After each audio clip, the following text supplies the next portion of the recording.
अपने इन्फेक्शंस की बात कर रहे थे आप, तो आजकल जैसे केसेस बहुत ज़्यादा आते हैं कि बच्चे के साथ, मतलब बच्चे जैसे पैदा हुए उन्हें जॉन्डिस हो गया, तो ये बहुत कॉमन क्यों होते जा रहा है? जॉन्डिस तो नॉर्मल चीज है ना, जॉन्डिस कॉमन नहीं है आजकल। पहले पीलिया होता था, पहले भी पीलिया होता था, बट उतना डिटेक्ट नहीं होता था, है ना। अब क्या है कि अब मशीन्स आ गए हैं जो कि आपको पहले खून का सैंपल लिया जाता था, उससे पता लगता था पीलिया होता था। अब हम खून का सैंपल ले लेते हैं, मशीन से बता देते हैं कि पीलिया है कि नहीं, है ना। और पीलिया पहले भी इतना होता था जितना आत होता था, ठीक है ना।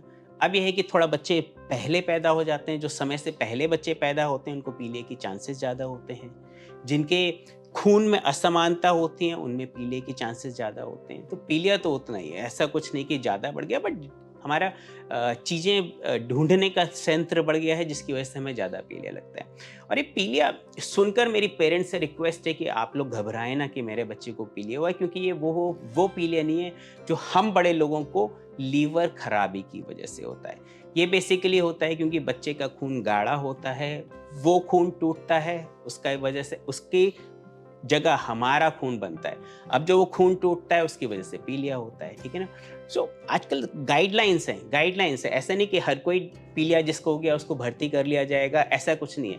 इंटरनेशनल लाखों बच्चों पे करके टेस्ट करके गाइडलाइंस बनी, उस गाइडलाइंस के देखकर हम लोग डिसाइड करते हैं कि क्या बच्चे को फोटोथेरेपी चाहिए या नहीं।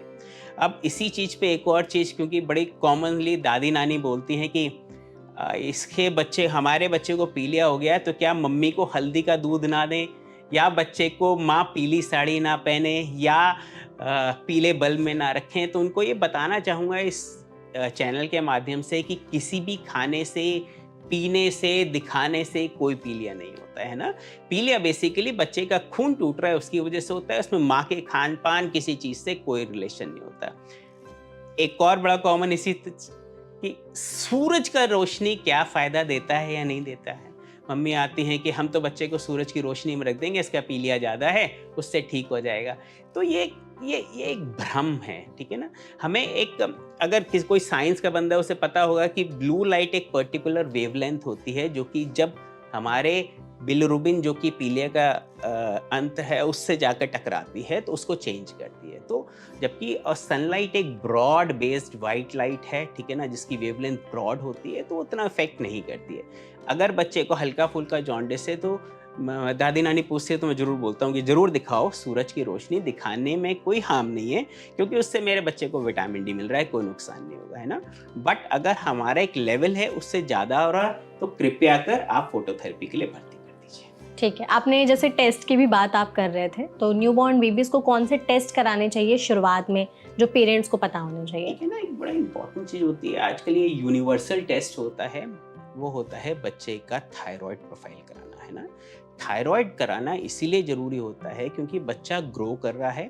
थायराइड का हार्मोन सबसे ज़रूरी होता है मानसिक विकास के लिए। जब बच्चा पैदा होता है, बच्चे को थायराइड तब तक अपनी माँ से मिल रहा होता है, जब बाहर आता है तब हमें पता लगता है क्या बच्चे को थायराइड डेफिशिएंसी है कि नहीं, है ना। सो इमीडिएटली अधिकतर अस्पतालों में बच्चे के कॉर्ड से सैंपल लेके थायराइड की टेस्टिंग भेज दी जाती है, जिससे कि विदिन 24 घंटे पता लग जाता है भाई बच्चे को थायराइड कम तो नहीं है ना।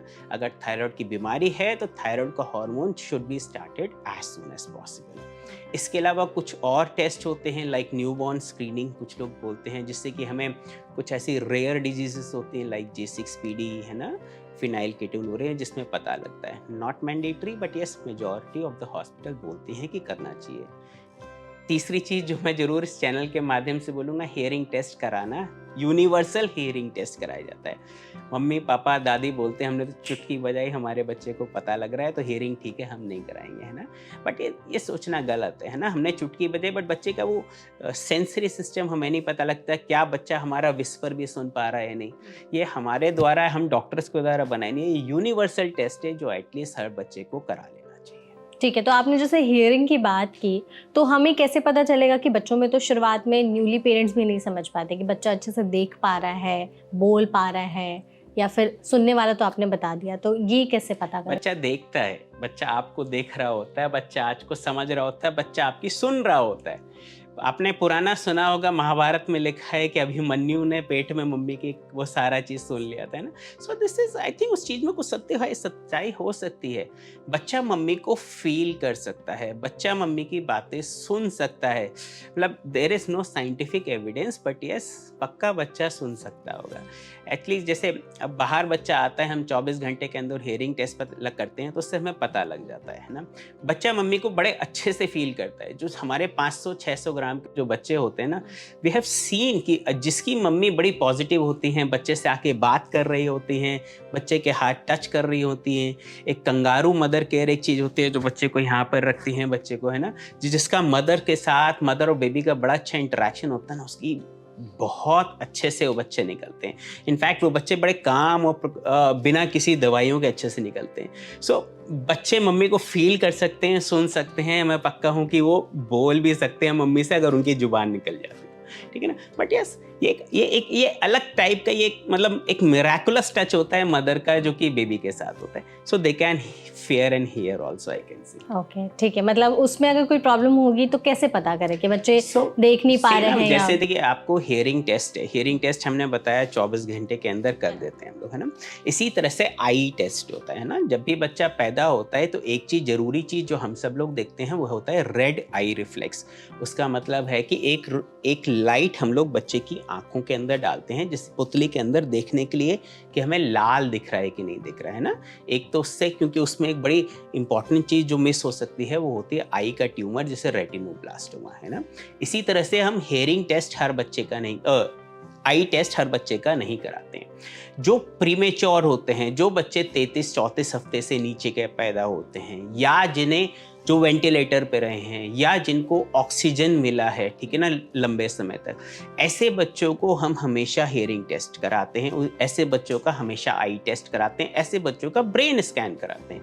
ये सारी चीज़ें इसलिए कराते हैं जिससे कि हमें समय रहते पहले पता लग जाए कि आँखों में, ब्रेन में, हियरिंग में कोई प्रॉब्लम है तो नहीं। अदरवाइज जनरली बाकी और कोई टेस्ट नहीं कराया जाता है। आपने जैसे प्रीमेच्योर की बात भी की, तो जो प्रीमेच्योर बेबीज होते हैं, यूजुअली उनमें क्या कॉम्प्लिकेशंस देखने को मिलते हैं? सो अगर प्रीमेच्योर बेबीज थी, देखिए, अगर जो बच्चा 32 से 34 हफ्ते के, जैसे कि प्रीमेच्योर बेबीज बोला जाता है, एक होता है लेट प्री टर्म और एक होता है प्री टर्म, है ना। सो अगर हम बात करें, 2.5 किलो से नीचे हमारे लो बर्थ वेट हो गए, 1.5 किलो से नीचे हमारे वेरी लो बर्थ वेट हो गए, और 1 किलो से नीचे एक्सट्रीमली लो बर्थ वेट हो गए। तो अगर मैं 1 से 1.5 किलो तक के बच्चे की बात करूँ, उनमें जनरली कॉम्प्लिकेशन, आजकल मेडिकल फील्ड इतना एडवांस हो गया है कि उनमें जनरली नहीं मिलते। ये बच्चे जब पैदा होते हैं तो इनकी फेफड़े नहीं चल रहे होते हैं, फेफड़े मतलब चल रहे होते हैं उनको, लेकिन सपोर्ट चाहिए होता है ना।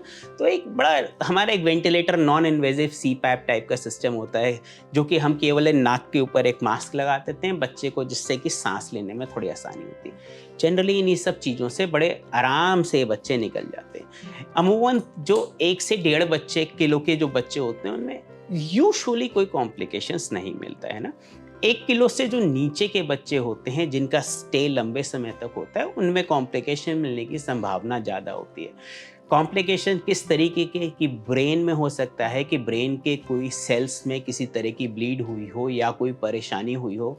तो बच्चा हो सकता है बड़े होने पे पैर में कभी कभी थोड़ा बहुत टेढ़ापन हो सकता है, थोड़ा टाइटनेस आ सकती है, या बच्चे के बाद में किसी तरह के हेयरिंग में प्रॉब्लम आ सकती है, या आँखों में प्रॉब्लम आ सकती है, सारी चीज़ें आ सकती हैं, ठीक है ना।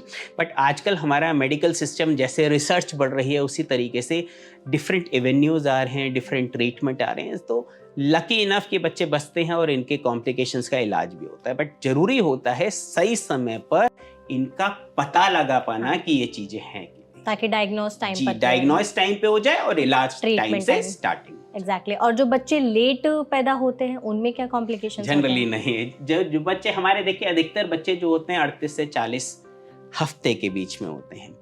लेट हम बोलते हैं जब बच्चा 40-42 हफ्ते के आसपास होता है। अधिकतर बच्चे जो इस तरह के होते हैं, उसमें क्या होता है कि कई बार बिकॉज स्ट्रेस की वजह से बच्चे की पॉटी निकल जाती है ना। तो तो इन बच्चों की जब पॉटी निकल जाती है, इन कुछ केसेस में मिकोनियम जो होता है बच्चे की पॉटी, वो बच्चा फेफड़े में ले लेता है, जिसको कि मिकोनियम एस्पिरेशन बोलता है। तो इनमें से कुछ बच्चों को हो सकता है कि पॉटी अंदर लेने की वजह से मिकोनियम एस्पिरेशन सिंड्रोम, या ऐसे कहें कि फेफड़े में पॉटी जाने की वजह से इन्फेक्शन एक तरीके से हो सकता है, बट ये सब ट्रीटेबल है, ठीक है ना। सो अमूमन लेट प्रेगनेंसी में इतने कॉम्प्लिकेशंस नहीं होते जितना कि अर्ली में हो सकता है। इसीलिए हमारे गायनेकोलॉजिस्ट बड़े अच्छे हैं। हमारी रिसर्च ने बहुत डेवलपमेंट किया है। जब भी कोई प्रीटर्म बेबी आता है तो may be they cover for infection कि उसको कितना खींच सकते हैं। एक स्टीरॉयड होता है डेक्सा, जो बच्चे को लगाया जाता है, माँ को लगाया जाता है, जो स्टीरॉयड उनके फेफड़े मैच्योर करने में, आँख मैच्योर करने में, आंतें मैच्योर करने में हेल्प करता है। ओके। और जैसे आपने पॉटी की बात की बच्चों की, तो यूजुअली जो नए पेरेंट्स होते हैं वो बहुत कंफ्यूज हो जाते हैं कि बच्चों की पॉटी का कलर या स्मेल को देख करके, तो कैसे पहचाने कि कोई गलत साइन तो नहीं दे रहा है मतलब बच्चे की तरफ से? जब भी बच्चा पैदा होता है अमूमन उसकी पॉटी या तो ब्लैक या ग्रीन आती है ना, उसमें ना तो ब्लड होता है ना कुछ और होता है, बट ये एक नॉर्मल कलर होता है, जो कि अमूमन अगले 3 से 5 दिन में पॉटी ग्रेजुअली करके येलो आ जाती है ना। ये सारी चीज़ें नॉर्मल है। डरना किस चीज़ से चाहिए? अगर बच्चे को ग्रे या वाइट कलर की पॉटी हो रही है ना, बच्चे ने मेरे 24 से 48 घंटे तक पॉटी नहीं करी, 48 घंटे तक तो जरूर, अगर पॉटी नहीं करी तो चेक कर लेते हैं। जो अमूमन हमारे जब भी डिलीवरी होती है तो हमारे यहाँ पर या हर जगह आजकल चेक कर लिया जाता है कि बच्चे का पॉटी का रास्ता बनाए कि नहीं बनाए। जनरली थोड़ा सा एक ट्यूब डालकर हम लोग देख लेते हैं, अमूमन बच्चा पॉटी कर ही देता है, ठीक है ना। अगर बच्चे ने 24 से 48 घंटे में पॉटी नहीं करी है तो हम इन्वेस्टिगेट करते हैं, ठीक है ना। इसी के साथ बच्चे की पॉटी में कोई ब्लड तो नहीं, ये भी चीज़ें देख लेना चाहिए। बच्चे का पेट तो नहीं फूल रहा किसी कारणवश, ये चीज़ें देख लेना चाहिए।